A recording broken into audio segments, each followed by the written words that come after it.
It's a story about lost treasure. Something is buried in the pig barn in the back, and it's gold. And family secrets. They were supposed to burn it down. He was drafted in the SS.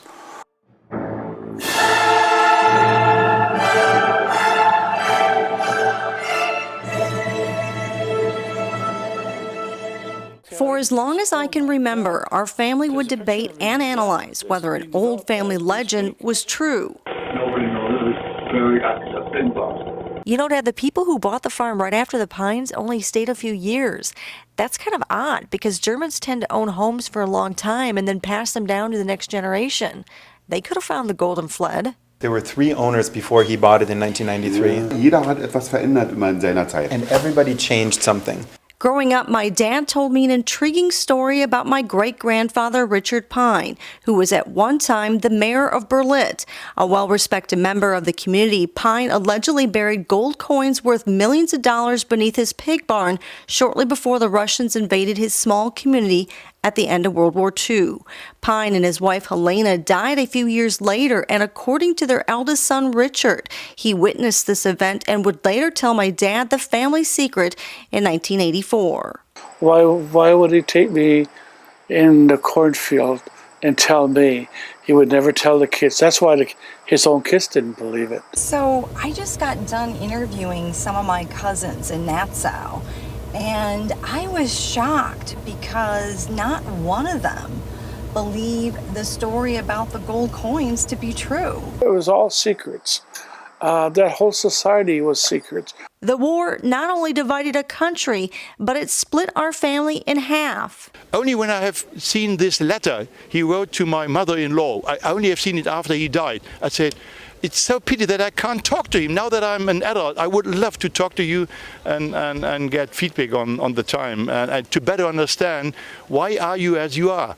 Another family secret that no one talked about involved the Pine's second oldest son, Werner Pine. He was captured in France at the end of World War II. Werner was a police officer before the war and was later drafted into Hitler's SS. While he survived the Battle of Stalingrad, he was later captured in France and spent several years in prison accused of Nazi war crimes. One of the last planes who went from Stalingrad back to Germany, he was in one of these planes, and what he told me is that he had an injury in his leg, and in the plane they wanted to cut him the leg. And he said, no. If you do this, no, I'll better die. The Pines, who had 6 children, fled their home. One of them was my grandmother, Lisa Lotta, who would later immigrate to the United States in 1957 with 6 other family members. Now, 73 years later, I'm finishing a journey my ancestors couldn't make to go back to the house and see if our buried treasure is still there. Sadly, my dad could not make the trip because of health issues. I thought I was excited because, Mom and Dad were there, and Grandpa Rose was there, Grandpa Pine was there. The whole family was there. Hi, Hans. Tammy and I are here. Yeah. So how you doing? Oh, okay. And Guess where I'm going in the next couple of days? hopefully to see Ozil and all the people in Germany. I am so excited. I am heading to Berlin, Germany to meet with the homeowners of our old home that belonged to my great-grandparents. And I'm going to find out if this legend, this story that I was told when I was little is true. Something is buried in the pig barn in the back, and it's gold. It's the gold pieces that his grandfather buried. In other words, had in the First World War. Something is definitely buried there, but what remains to be seen. And I am just hoping I can bring back some answers for my dad. Just being able to step back in time and see where my great-grandparents once lived and be inside their home is just incredible. We're just about a mile away from Berlin. And there it is. Oh, yep, there's the church. Definitely a little nervous because I don't know what to expect. I believe that's the house right there. The homeowners were gracious enough to let me film our old home. However, they asked me not to use their names or faces in my documentary. What once was a 6-bedroom house has now been transformed over the years with larger rooms and accommodations. Where my great-grandparents once sat for their last family Christmas dinner before their youngest son Gunter was killed in the war, now has a warm fireplace and another dining room. It was built around 1920 because there is an inscription in one of the stalls that says 1920. And the house must have been built around the same time. So he guesses somewhere between 1910 and 1920. So when this whole property was constructed. Treppe war früher geschlossen mit einem Holzkasten. So the stairway used to be closed with a wooden box, basically. Ist jetzt offen. Now it's open. From the corner that you see over there up until the wall back there, nobody lived here. This used to be a place for storing grains or maybe used as a room for children, but nobody lived here. While I was hoping to get more information about our alleged buried treasure, another family secret was revealed. So he's asking if you know that they were quite involved with the National Socialist Party. This family, very, very terrible Nazis. However, my German relatives dispute these claims, saying Richard was a poor farmer who was quick to help out his neighbor, including friends who owned this property. There's a little palace or castle called Königsmark, and the owner of it had to also flee after the war, before the Russians would come. Okay.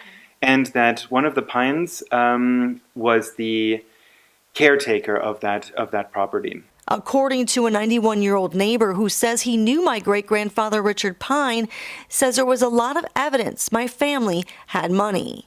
Irrespective of whether it has to do with National Socialism or not, he seems to have been tightly involved with a very rich landowner around here, the owner of this palace. So that at least, regardless of whether he was mayor or worked at a bank, there was some, kind of high-level association that he had. Those cars were Auto Union, which is called Audi today, and nobody could afford it. So they think even if there was something there, that the Russians would have found it.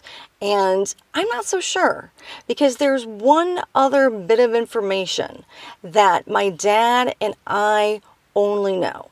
He thinks that if you bury something, if you hide something really well, then it would be hidden till today. And actually, I have the one bit of information that is not on the internet anywhere.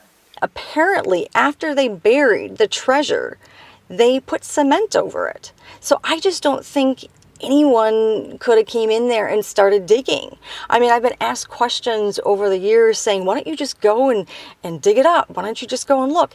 Because we can't. There is concrete over it. It's not something you can just easily do. You have to bring in heavy machinery and equipment. Something that comes close to this story, something that really did happen, is that here in the Soviet occupation zone, that anybody who was caught with having weapons would have been executed. So burying weapons was definitely something that was very common, because people who were caught having weapons would have assumed to have been German soldiers and been executed for that reason. So this comes close to this idea of burying something at all. It's not unheard of.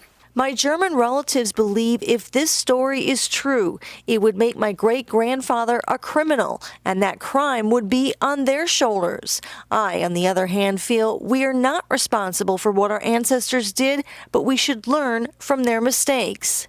I know my father was the only person that my great-uncle told this story to, but it happened in 1984, before the wall came down, and that's when families were still very secretive. They didn't share family secrets. They didn't open up that much. So I remember my dad telling me after that visit, we were all in Germany at the time.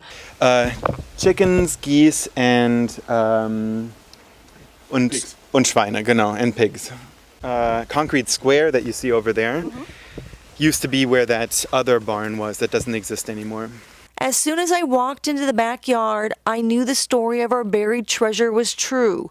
Everything my great-uncle described to my dad was still there. Although the new homeowners believe the story could be true, they have no interest in digging up the past. And after this journey, I feel some secrets are better left buried. Okay, wie gesagt, ich habe kein Interesse daran, ich wühle auch hier nicht irgendwas rum, was soll das? He said they're not interested. They don't want to dig around Yeah, for it but themselves or this is the- something. It's not ours anyway. Whoever bought it, according to German law, and if they give it to you, you gotta give it to the government anyway. Okay. So- Has he ever taken a metal detector? Just curious. And ever has he ever? I bet he hasn't. He didn't- Du hast noch nie einen Metalldetektor oder so. Nein, das geht ja los. Nein. I'm still hopeful. I actually still believe something is buried there. Well, it's not about the gold. It's about proving a legend to be true.